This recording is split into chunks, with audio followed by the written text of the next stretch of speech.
Hello everyone, how are you all? I hope you all be good. So my name is Chef Rahul Malkam and once again welcome to my YouTube channel. So today guys, I don't want to share about any recipe, about anything. So I just want to let you know guys why I make of my all video in English. So there is a reason guys because 40% of my viewers they watch of my video out of India. So because of that I make always of my YouTube video in English, and I don't think so my English is a very tough for the new viewers who don't know English, because I use very basic word of English.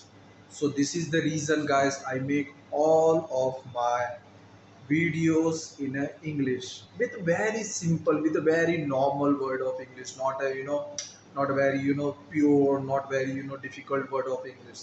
So this is the reason why I make of my video in English language. I know that I also do the mistake sometime when I am making a video.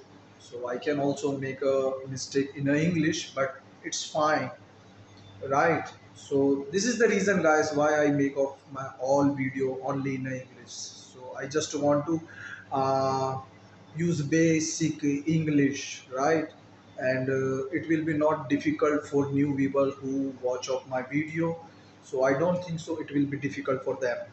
So this is the reason, and 40% of my viewer they are out of India. So because of that I make all of my video only in English. So no anything I don't want to discuss with you. So there today was no any topic about I want to teach you, I want to show you, right? So just a basic thing which I want to share with you guys why I make of my YouTube video only in English. So bye.